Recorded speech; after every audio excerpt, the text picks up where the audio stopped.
ला हौल वला कुव्वता इल्ला बिल्लाहिल अलिय्यिल अज़ीम। अऊज़ु बिल्लाहि मिनश शैतानिर लईनिर रजीम। बिस्मिल्लाहिर रहमानिर रहीम।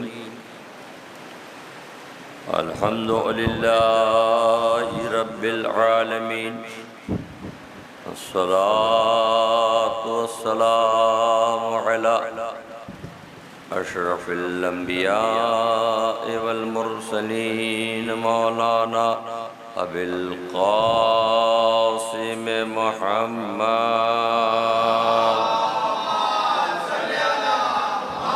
आलिहि तय्यबीन अत्ताहिरीन अल-मअसूमीन अल-मज़लूमीन व लअनतुल्लाहि अला अदाइहिम अजमईन। मिन लैलिना हाज़ा इला क़ियाम यौमिद्दीन। अम्मा बअद। फ़क़द क़ाल सुब्हानहु तबारक व तआला फ़ी किताबिहिल मजीद वल फ़ुरक़ानिल हमीद। क़ौलुल हक़। बिस्मिल्लाहिर रहमानिर रहीम। वज़क्किर फ़इन्न ज़िक्रा तनफ़उल मोमिनीन। सलवात भेजे बर मोहम्मद वालों।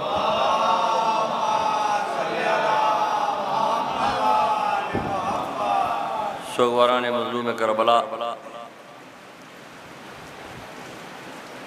ये अज़ाए हुसैन एक अज़ीम इबादत है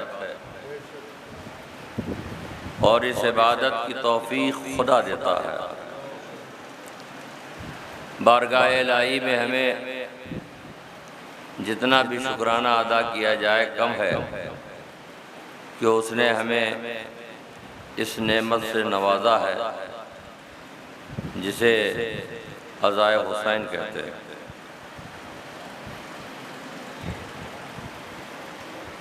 परवरदिगार आलम ने तीन एक ऐसी चीज़ें हैं जिसकी हिफाजत की जिम्मेदारी खुद ली है। पहली हिफाजत की जिम्मेदारी खुदा ने कुरान की ली है।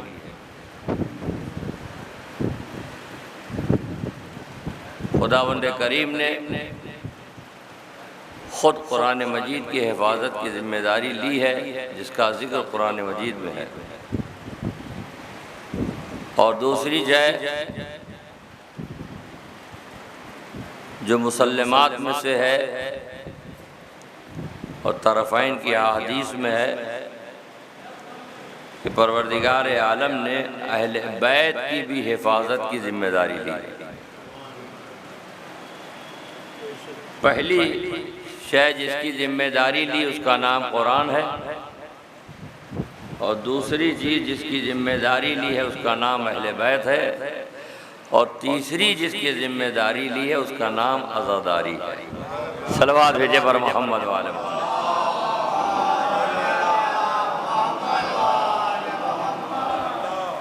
आप महसूस करिए कि कुरान मजीद की हिफाजत की जिम्मेदारी अगर खुदा न लेता तो जब कुरान नाजिल हुआ था तो ख़ुद पैगम्बर ने कुफ़ार व मुशरिकीन से कहा, यहूदियों से कहा कि अगर तुम्हें इसके बारे में शक है तो एक सूरा ही ले आओ। नहीं ला सकते हो तो 10 आयत ले आओ।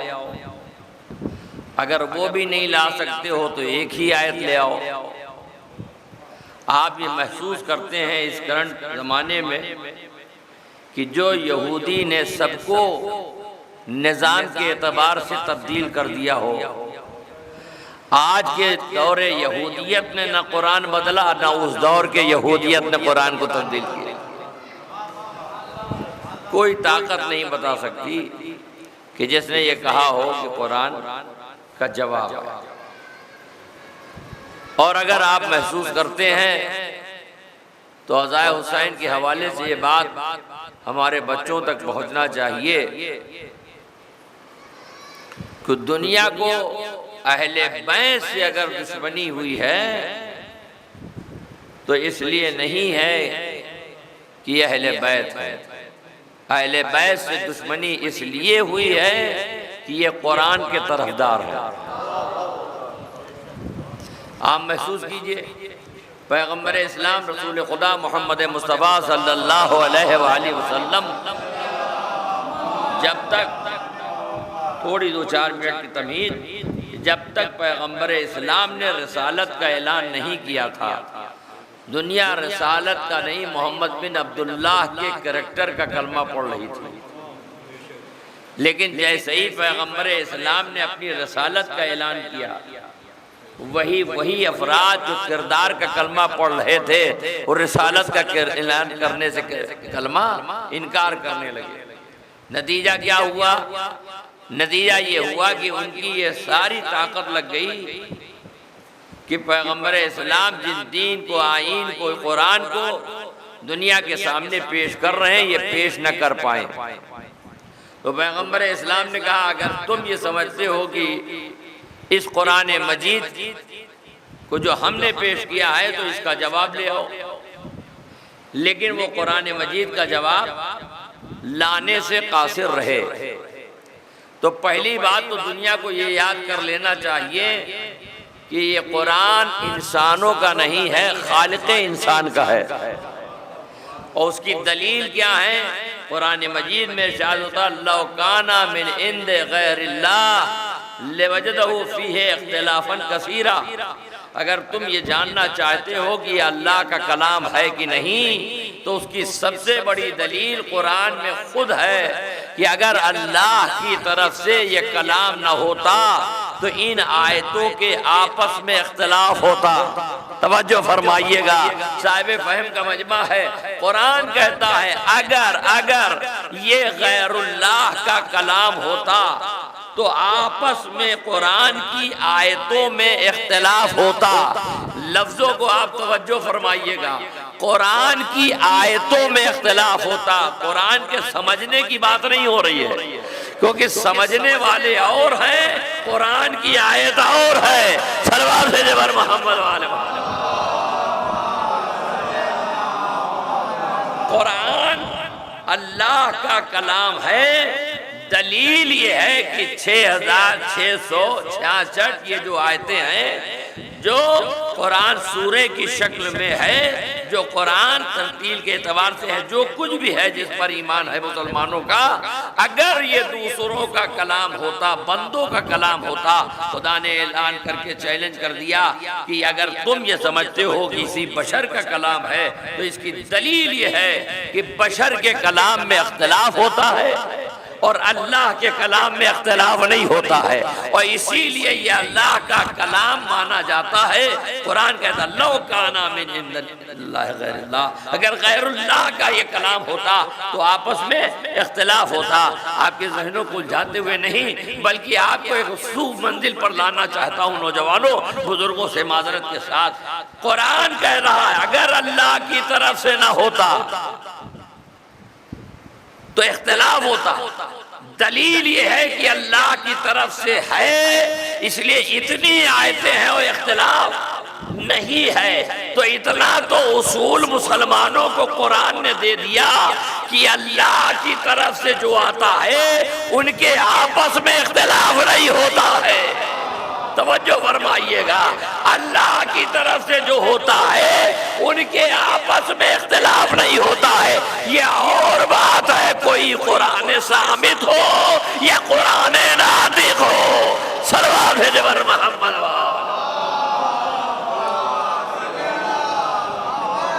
तवज्जो फरमाइएगा, इतनी कुरान की आयतें अल्लाह ने चैलेंज कर दिया। ये अल्लाह की तरफ से कुरान है, इसलिए दलील मेरे नौजवान बच्चे महसूस कर ले, बुजुर्गों से माजरत के साथ, वो मुझसे बेहतर जानते हैं।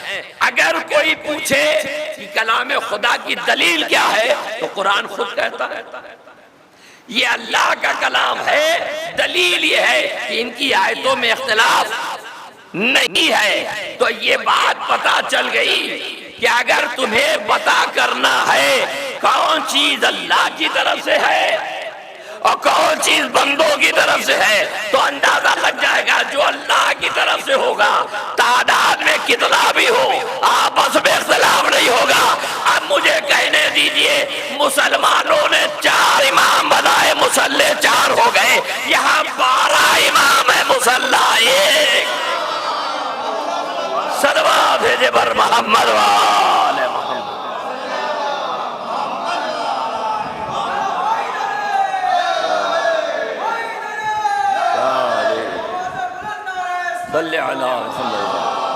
तो कुरान की जिम्मेदारी खुदा ने ली है। कुरान मजीद की हिफाजत खुद कुरान मजीद की अल्लाह ने ली है, और दूसरे अहले बैत की जिम्मेदारी अल्लाह ने ली है। और इसी में दोनों बात हल हो गई है। अगर कुरान की जिम्मेदारी हिफाजत की अल्लाह न लिए होता तो न उस दौर वाले मिटा सके, तो अब क्या मिटाएंगे, अब क्या मिटाएंगे। लिहाजा आज भी कुरान का रहना इस बात की दलील है, अल्लाह ने इसकी हिफाजत की जिम्मेदारी ली है। अहले बैत की भी हिफाजत अल्लाह ने ली है। 11 को शहीद किया, तवज्जो फरमाइएगा। दुनिया ने 11 को शहीद किया, लेकिन अल्लाह ने 12वें को रोक कर बताया कि इनकी हिफाजत की जिम्मेदारी हम ले रहे हैं। और तीसरी चीज जिसकी हिफाजत की जिम्मेदारी खुदा ने ली है, वो अज़ादार इमाम हुसैन है। सल्लल्लाहु अलैहि मोहम्मद वाले। मेरा मौजूद सुखन इस वक्त अज़ादारी इमाम हुसैन है, क्योंकि ये शब्बेदारी की मजलिस है। और जाहिर है कि मैं तो बहरहाल बुजुर्गान बैठे हैं, मेरी क्या मिसाल, लेकिन तजर्बा यही है कि चाहे शबेदारी की मजलिस हो और चाहे जुलूस की हो, वो तो होती ही इसलिए है कि स्टार्टिंग हो जाए। वरना ये लाइफ ने जहाँ फायदा पहुँचाया है, वहाँ इस लाइफ में नुकसान भी हुआ है ना, मानते हैं? तो क्या है, अल्लाह ने अज़ादारी की बका की जिम्मेदारी अपने पास। ये अज़ादारी कोई मामूली चीज़ नहीं है, इसको मामूली ना समझिए। अज़ाए हुसैन ने हमें जो दे दिया, खुदा महसूस नहीं कर, दुनिया महसूस नहीं कर सकती कि अज़ाए हुसैन से हमें क्या क्या मिला। सबसे बड़ी अज़ादारी ने जो चीज हमको दी है वो अकीदा दिया है। तवज्जो फरमाइएगा, अकीदे का इस्तेहकाम दिया है। लोग समझते हैं और कहते हैं कि अज़ादारी इमाम हुसैन से क्या मिलेगा, अज़ादारी इमाम हुसैन से क्या होगा, और कब तक अज़ादारी करिएगा। एक ही अज़ादारी, एक ही तज़किरा, एक ही गुफ्तगू जब से सुन रहे हैं आज तक हो रही है। पलट के एक सतही जवाब दिया जा सकता है, जब से पैदा हुए खाना ही खाते जा रहे हो, पानी पीते चले जा रहे हो, कपड़ा पहनते चले जा रहे हो। अरे अब तो उतार दो कपड़ा, अब तो खाना छोड़ दो, अब तो पानी छोड़ दो। तो आदमी जवाब देगा, यही तो मौलाना आप कैसी बात करते हैं, जिंदा रहना है तो खाना खाना है, जिंदा रहना है तो पानी पीना है। तो जिस तरह तुम्हारी जिंदगी के लिए खाना पानी जरूरी है, उसी तरह हमारी रूहानियत के लिए आज़ादारी जरूरी है। ये आज़ादारी से क्या मिला, अज़ाए हुसैन, मजलूम करबला की अज़ाए हुसैन कोई मामूली शय नहीं। 3 चीजें हैं, तवज्जो फरमाइएगा। पहली चीज, अज़ादार बुज़दिल नहीं होता। कई लोग अज़ादार बुज़दिल नहीं होता, अगर बुज़दिल है तो उसे अज़ादार नहीं समझना चाहिए। और दूसरी चीज, अज़ादार कंजूस नहीं होता। कहाँ है अज़ादार, कंजूस नहीं होता। और तीसरी चीज, अज़ादार का ज़हन छोटा नहीं होता, ज़हन में वसअत होती है, उसके ज़हन के दरीचे खुले होते हैं, दूसरों के लिए हमेशा इस्तकबाल करता है। तवज्जो, अहले बैत में मौला कायनात अली इब्न अबी तालिब अलैहिस्सलातु वस्सलाम,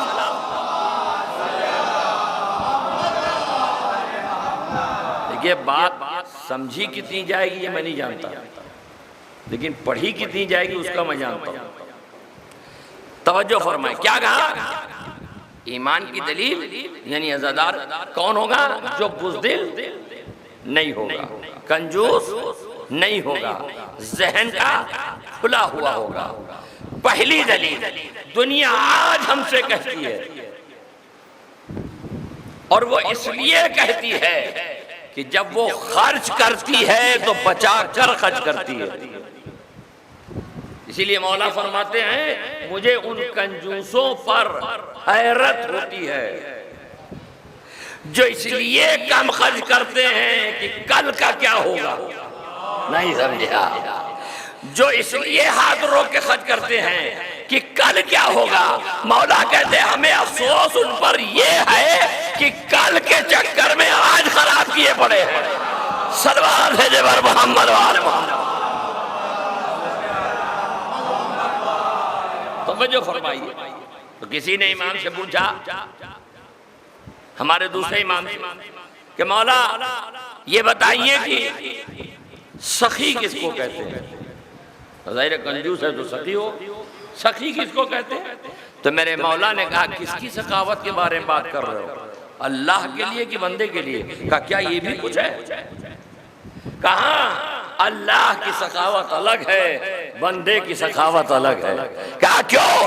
कहा जब बंदा देता है तो ये दे कर देता है कुछ है कि नहीं है, कुछ रोक कर देता है कि सब न दे दिया जाए, ये सब न दे दिया जाए। ये बंदा सोचता है, खुदा देता चला जाता है क्योंकि उसके खजाने में कमी नहीं होती है। सरवार जबर मोहम्मद वाले मोहम्मद। तो बात ज्यादा देर नहीं, अपने वक्त में मजलिस इंशाअल्लाह शुरू हुई है तो खत्म भी हो जाएगी। अहले बैत के चाहने वाले कंजूस नहीं होते।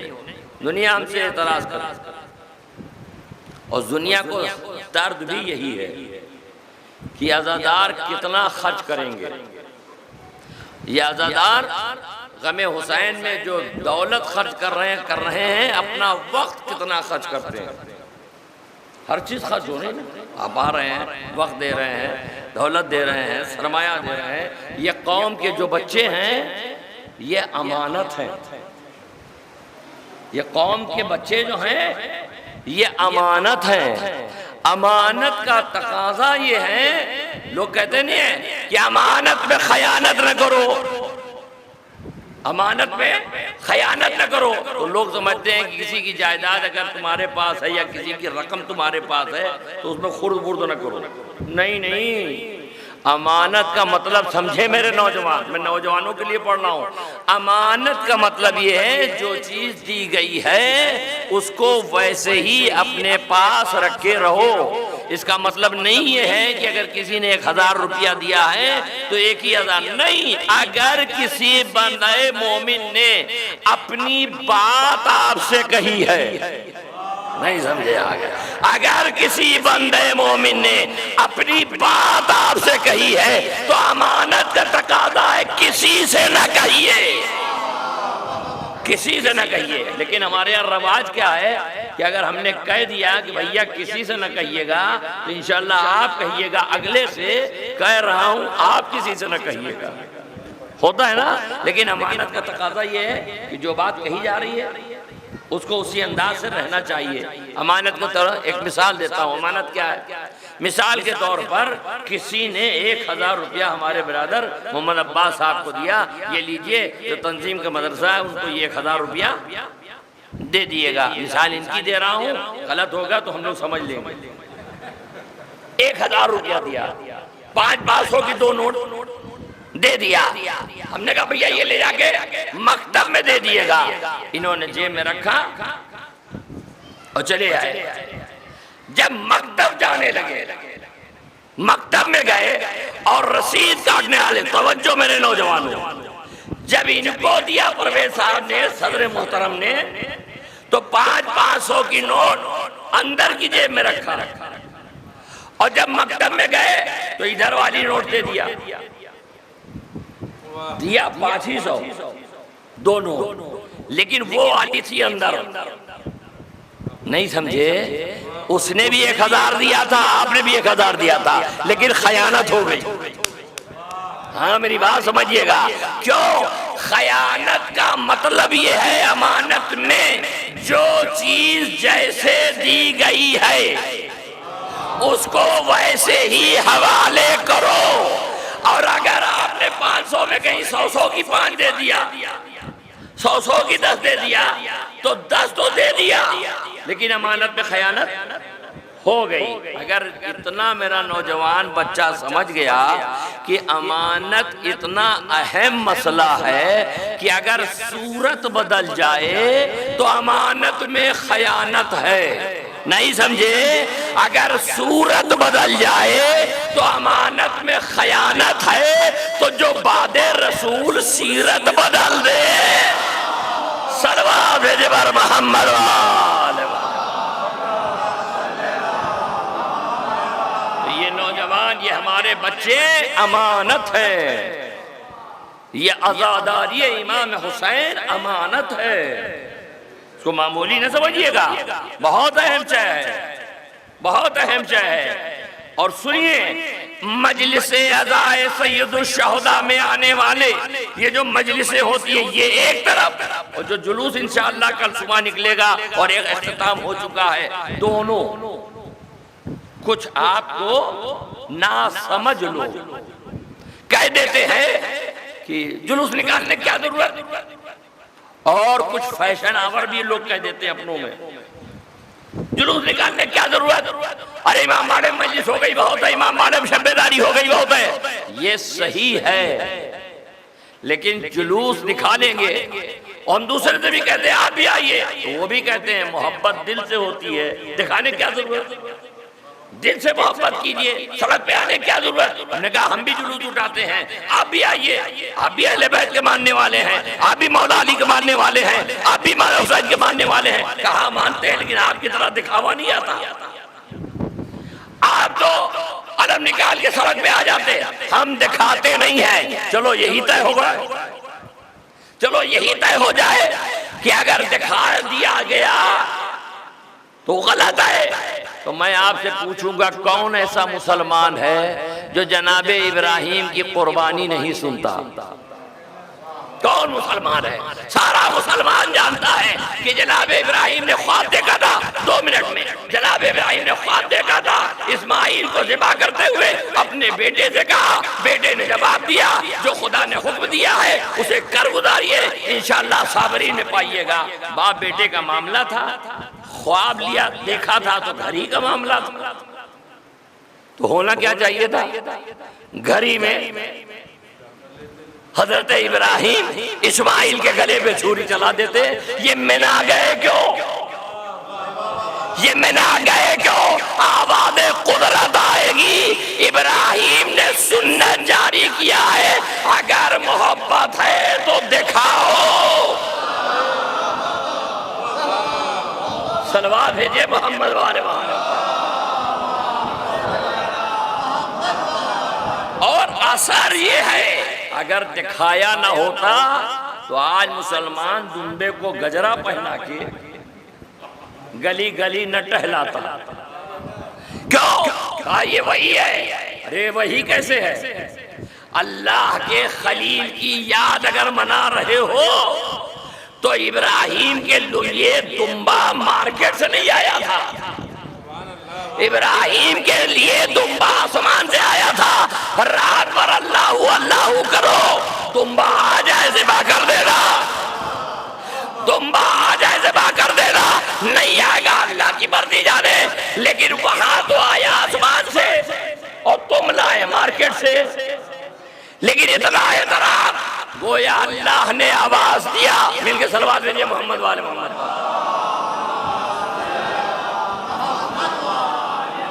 सुनते हैं ना आप, लेकिन आप तो मार्केट से लाए, आप इंतजार करिए, अगर वहां से आ जाए, क्योंकि आया वहीं से था। आया वहीं से था, बात आ गई तो एक बात और इजाजत में क्या कि जब जनाबे इब्राहिम ने इस्माइल को लिटाया और छुरी रखा तो आपने फरमाया पट्टी बांध लीजिए, ये कर लिए वो कर लिए, सब कुछ हो गया, हो गई बात। और जब छुरी चला चुके तो क्या समझ के चलाया कि बेटा ज़िबा हो गया। और जब पट्टी खोला तो सामने साहबजादे खड़े मुस्कुरा रहे हैं और दुम्बा ज़िबा हो चुका है। अच्छा, इस्माइल को चाहिए था ना कि जब खड़े होते तो बाप का हाथ पकड़ लेते। आप किसको ज़िबा कर रहे हैं, हम तो इधर आ गए, हम बच गए। नहीं, इस्माइल ने इसलिए हाथ बाप का नहीं पकड़ा कि बाप था मुकामे इम्तिहान में, ठीक है। वो देख रहे थे इस्माइल तो नहीं। हालांकि हमारा अकीदा है कि नबी की पट्टी से, ऐसा नहीं है कि नबी की से, लेकिन थोड़ी देर के लिए इस्माइल ने देखा तो इस्माइल को कहना चाहिए था अब्बा हम तो बच गए। नहीं, ना इस्माइल ने कुछ कहा, ना इल्मे नबूवत से इब्राहिम ने कुछ कहा। तारीख में ये तो मंजर आ गया, लेकिन जितने लोग यहाँ हैं अगर उन्होंने ज़िबा नहीं किया है तो देखा तो जरूर होगा। अमा जब वो दुम्बा आया था, नहीं समझे, जब दुम्बा आया था, दुम्बा ज़िबा हो रहा था, तो कोई भी कसाब किसी दुम्बे को ज़िबा करता है, दुम्बा तो चीखता है, दुम्बा तो हाथ पैर मारता है। अरे इस्माइल नबी थे, इब्राहिम नबी थे, अरे दुम्बे को तो कुछ बोलना चाहिए था, दुम्बे को तो हैवानियत की फितरत का तकाजा अमल करना चाहिए था, लेकिन दुम्बा ना बोला, ना हाथ पैर मारा। हमने कहा ये कैसा दुम्बा है, आवाज़ कुदरत आएगी जब हम कोई कारे अजीम लेते हैं तो फितरत बदल देते हैं। हाय मेरा मोहतरम मजमा, खुदा आपको सलामत रखे। एक जुमले के लिए इतना वक्त ले लिया हमने। अल्लाह जो कोई अजीम कारनामा लेता है तो जानवर की फितरत बदल देता है। अब न कहना अली असगर मुस्कुराए कैसे, सलवा भेजबर मोहम्मद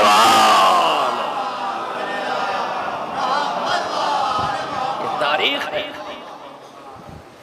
लेकिन सब जान जनाब इब्राहिम मैदान के मैदान में वहीं ज़िबा कर देते। नहीं, खुदा चाहता है कि खलील को हमारी कितनी मोहब्बत है, लिहाजा मिना में आओ ताकि दुनिया देखे कि जब मोहब्बत होती है तो इजहार करना चाहिए।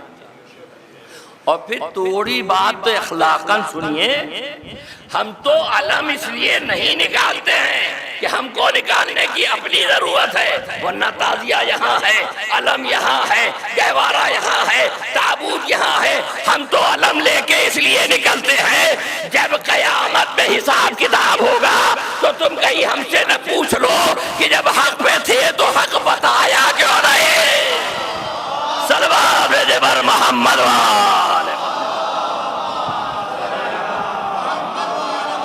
और फरमा रहे हैं, मैंने जो आयत पढ़ी थी उसका तो तर्जुमा ही नहीं कर पाया। खुदा कहता है ऐसा जिक्र करो जो मोमिनीन को फायदा पहुंचाए। दुनिया समझे कि अज़ादारी में क्या फायदा है।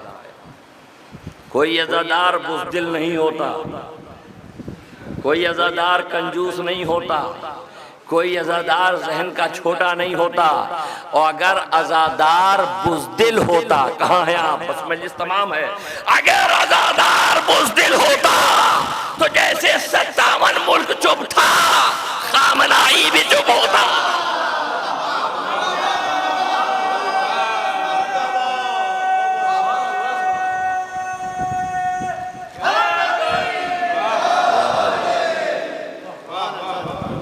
अगर अज़ादार बुज़दिल होता तो जैसे सब चुप थे ये भी चुप रहते, लेकिन बोले ही नहीं, इक़दाम करके बताया।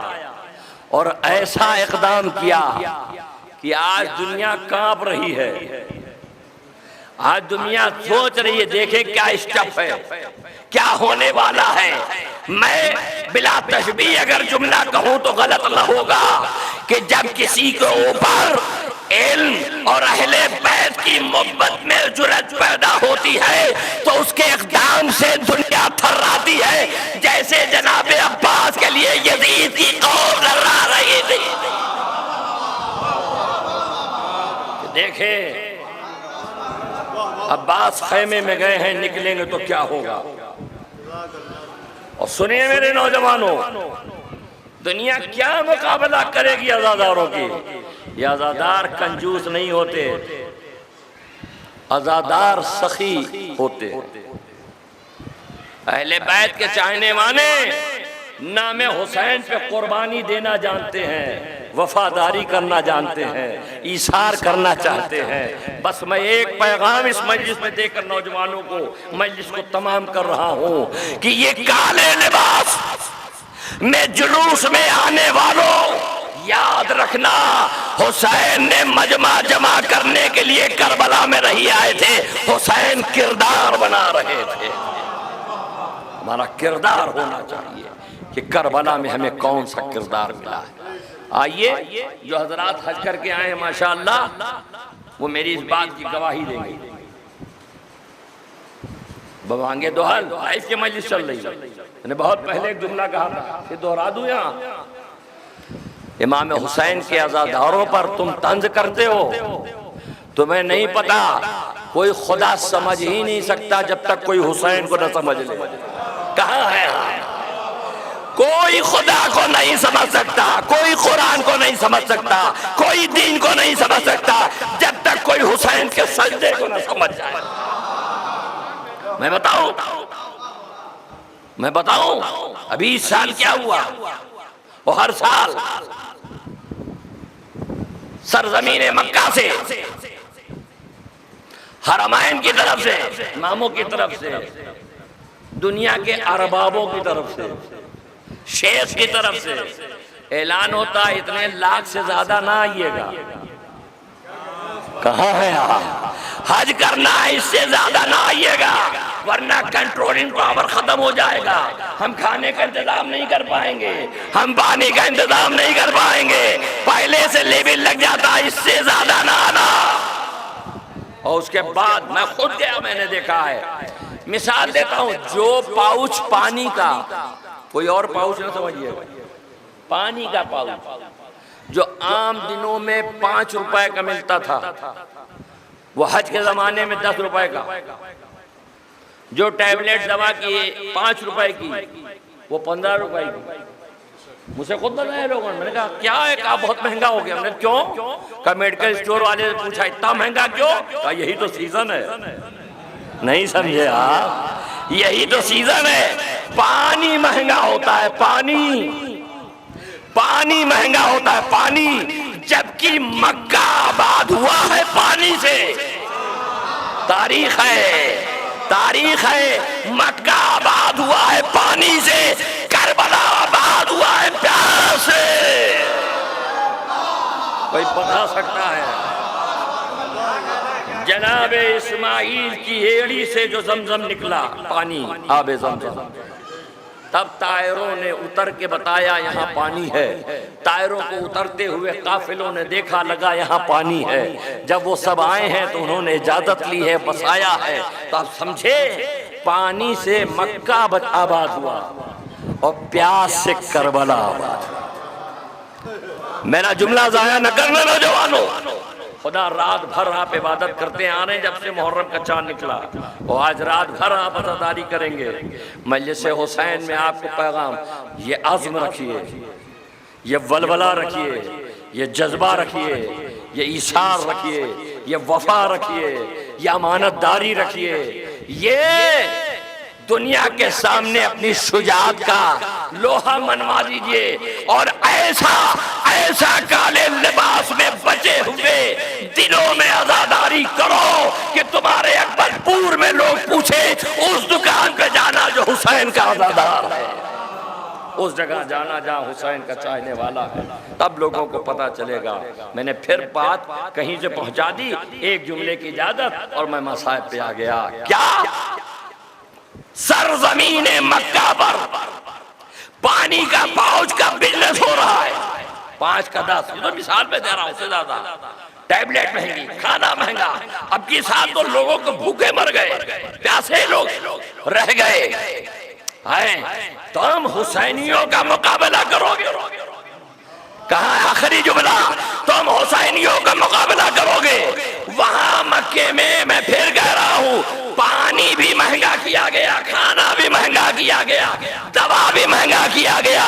ये क्यों महंगा कर रहे हो? तो जुमला सुनो, खुदा के नाम पे लूटने वाले और है, हुसैन के नाम पर लुटाने वाले।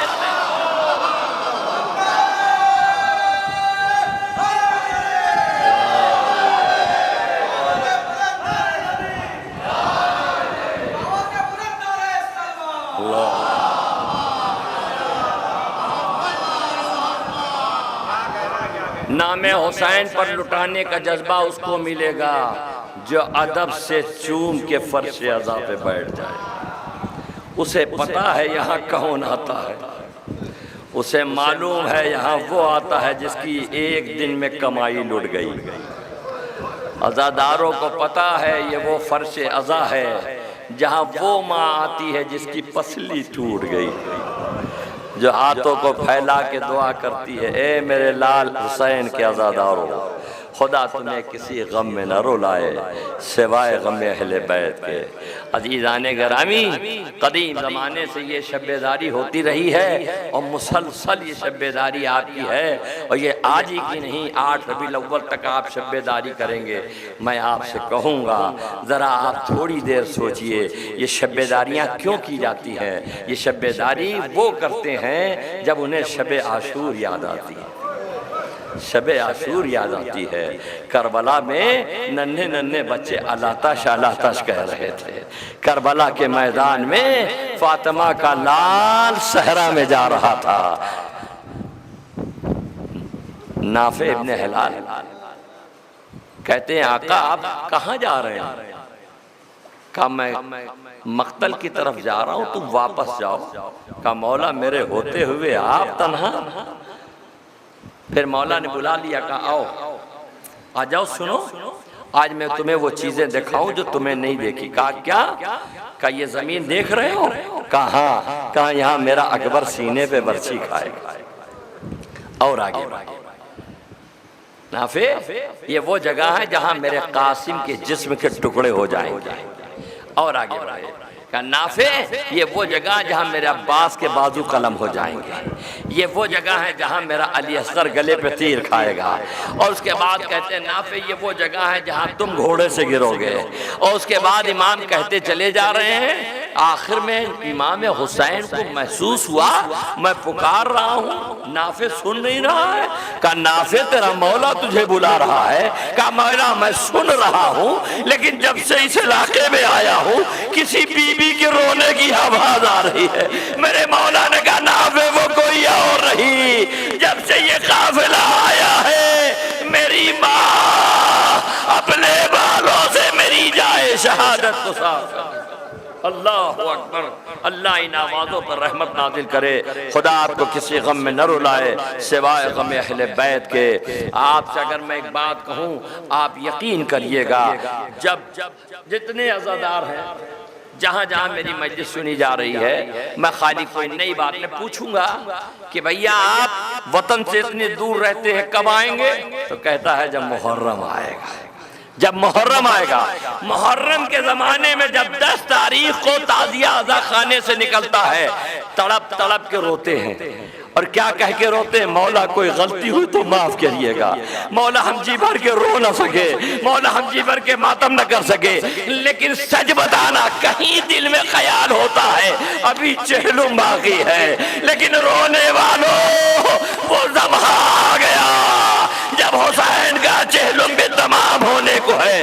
वो शबे आशूर, ये शबे चेहलुम आ गई कि जब आप इमाम हुसैन पर रोने के लिए बैठे हैं। खुश नसीब है वो लोग जो नजफ से करबला जा रहे हैं। छोटे छोटे बच्चे, ज़ईफ़ से ज़ईफ़, जवान से जवान, नजफ से चल के एक नजर रखे हुए हैं कि मौला का रोजा दिखाई दे, मुझे मौला के करबला तक जाना है। लेकिन ये जितना मजमा आया है इसके लिए क्या है? हमारे छठे इमाम कहते हैं तुम मेरे जद की ज़ियारत के लिए नहीं जाते का मौला, मैं इतनी दूर रहता हूँ, मैं कैसे जाऊंगा? अगर नहीं जा सकते हो तो सहन में चले जाना, करबला का रुख करके कहना अस्सलाम अलैका या अबा अब्दिल्लाह, अस्सलाम अलैका या इब्न रसूल अल्लाह, तुमको इमाम हुसैन की ज़ियारत का सवाब मिल जाएगा। बस मैंने मजलिस तमाम किया। अल्लाह आपको किसी गम में न रुलाए सिवाय गम अहले बैत के। औलाद वालों का मजमा है, हर एक के भाई हैं, बहन हैं, अजीज हैं, चाहने वाले हैं। मैं आपसे कैसे अर्ज करूं, जब बीबी सकीना को शाम गरीबा से पहले हुसैन की शहादत पर शिमर ने तमाचा मारा है तो मेरी बीबी ने सिर्फ इतना कहा था, शिमर इतना बता मेरी खता क्या है, शिमर इतना बता तू मुझे तमाचे क्यों मार रहा है। औलाद वालों सुनो, शिमर कहता सकीना कोई खता नहीं है, लेकिन तमाचा इसलिए मार रहा हूँ कि तुम्हें यकीन हो जाए हम यतीम हो गए। अरे जैसे सुना नजब का रोकिया, यतीमों की खबर लेने वाले दादा, आपकी पोती को यतीमी का सबक दिया जा रहा है। बस ज़हरा, खुदा आपको किसी गम में न रुलाए सिवाय गम अहले बैत के। ये काफिला करबला से चला, लेकिन सुनो अज़ादारों, करबला से काफिला जब चला 48 बच्चे थे, 48 बच्चे थे, लेकिन जब कैद खाने में पहुंचा सिर्फ 13 बच्चे बचे थे। किसी ने इमाम सज्जाद से पूछा मौला ये बच्चे क्या हुए?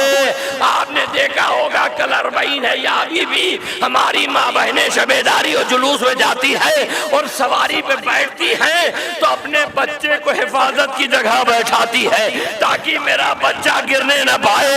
हर बच्चा माँ की गोद में था तो ये बच्चा गिरा कैसे? अरे कोई न बताता। इमाम ज़माना कहते हैं सलाम उस मुक़द्दरात पर जिसके हाथ बसे गर्दन बंधे थे, बच्चे जमीन पर गिरते जा रहे थे, माए अपने बच्चे को गिरिया करती जा रही थी। बस आखिरी जुमला सुनिए और यहीं पे मजलिस तमाम करता हूँ। तारीख में मिलता है अजीब व गरीब वाकया, और वो ये मिलता है कि बीबी सकीना के सिलसिले से इमाम सज्जाद से किसी ने पूछा मौला आपको बहुत सदमा उठा, कोई और ऐसी बात बताइए। का एक सदमा मुझे आज तक है, गैरतदारों का मजमा है। कहा क्या? कहा जब धूप में काफिला रोक दिया गया तो मेरी सकीना ने मुझसे कहा भैया अगर इजाजत दे दो तो मैं इस झाड़ के साए में बैठ जाऊं। मैंने अपनी बहना से कहा जाओ उस झाड़ के साई में बैठ जाओ। जैसे मेरी सकीना गई शिमर ताज़ियाना लहराता आया। अरे तुमने किससे इजाजत ली थी? मेरी सकीना मेरी तरफ देखती रही और बार बार ये कहती रही भैया सज्जाद क्या कहना, क्या गए आपने कहा और क्या मैंने किया। आज शिव मुझे ताज़ियाना दे रहा है। अज़ादारों खुदा आपको किसी गम में न रुलाए। याद रखिएगा इमाम ज़माना हमारे वक्त के इमाम हैं। जब अज़ादारी के मामले में आंसू निकले ना तो आप इमाम ज़माना से इस्तिग़ाज़ा करिए, मौला हम आपके जद के रोने वाले हैं, मौला हमसे कोई गलती हो तो माफ़ करिएगा, मौला हमारी इस अज़ा को कबूल फरमाइएगा और इमाम ज़माना की सलामती की नज़र लाइएगा। बस यहीं पर मजलिस तमाम। एक वाक़या आज पूरी रात आप यहाँ मातम करेंगे, लेकिन जब कभी मातम करते करते थक जाइएगा ना तो किसी गोशे में तसव्वुर कीजिएगा किसी बीबी की रोने की आवाज आ रही होगी, ए मेरे लाल हुसैन ये तेरे अज़ादार आए हैं, ए मेरे लाल ये तेरे मानने वाले और चाहने वाले आए हैं। तारीख में मिलता है वाक़या अजीब व गरीब। जब कैद खाने शाम में ये काफिला आके रुक गया तो एक शख्स चाहने वाला गुजरा और उसने जब गुजरते हुए देखा तो देखा कि एक बच्ची कैद खाने के सलाखों के पीछे बैठी हुई जाकर अपनी बीवी से कहता है आज तो शबे जुमा है, कहा जल्दी से नजर दिलाओ, हमने ऐसे कैदी देखे हैं जो आज तक कैदी नहीं देखे। भाई इसी पे मजलिस तमाम है। उसकी ज़ौजा ने खाना तैयार किया, जब तैयार हो गया शौहर को आके दिया, खान के ले जाओ दे आओ। कहा नहीं तुम भी चलो। कहा हम क्यों चले? कहा कैद खाने में कुछ बीबियां भी आई है। कहा बीबियां कैसे आई क्या मालूम? कहा कैद खाने की चौखट पे छोटी सी बच्ची बैठी है। इसका मतलब यह है कि उसकी माँ भी आई है, अजीज भी आए हैं। जैसे दोनों शौहर तैयार हुए, घर का माहौल जानते हैं, हमारे आजादारी जब से हुई है छोटे छोटे बच्चे आप सो जाएंगे, लेकिन सुबह कोई बच्चा या हुसैन कहेगा, कोई या अब्बास कहेगा, कोई छड़ बना के अलम बनाएगा। माहौल का असर होता है। उसकी बच्ची ने कहा अम्मा रुको हम भी चलेंगे। माँ बाप दोनों इंतजार करने लगे। देखा तो वो बच्ची हुजरे में गई, थोड़ी देर के बाद निकली। औलाद वालों अपने सर पे कपड़े का गट्ठर लेके माँ ने पूछा बेटा ये क्या? कहा अम्मा जब हम कैद खाने से बाप के साथ गुजरे थे एक बच्ची थी जिसके लिबास से पता चला उसके पास कपड़ा नहीं है।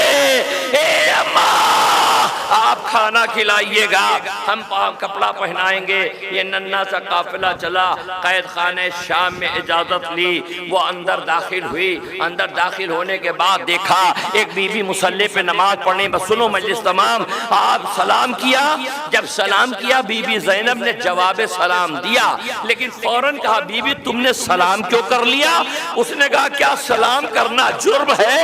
आपने एतराज क्यों किया? कहा जब से मेरा भैया मारा गया है मुझे किसी ने लाजे सलाम नहीं समझा है। बज़ादारों मजलिस तमाम का फिर का ये छोटे छोटे बच्चे भूखे लगते हैं, इनको आप कुछ खाना खिला दीजिए।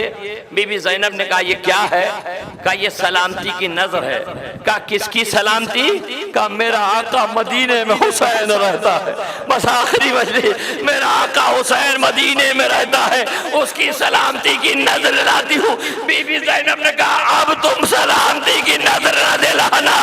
कहा क्यों? कहा करबला में हुसैन मारे गए, अब्बास शहीद हो गए, अली अकबर पे बरसी लगी, जुलो आखिरी लाल।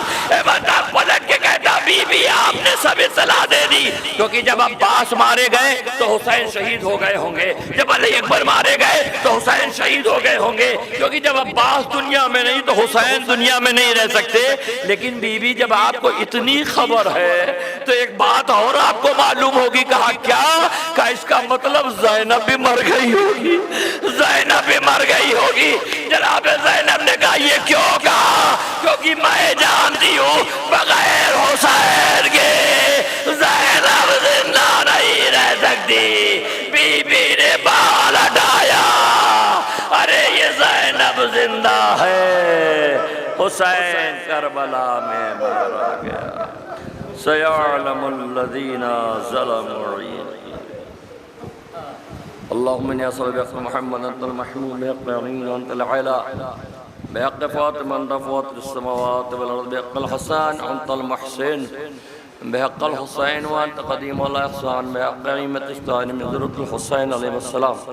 इमाम फरमाते हैं कि जब आँखों से आंसू निकले तो दुआ कहो, परवरदिगार हम सब की इस मुख्तसर सी इबादत को कबूल फरमा।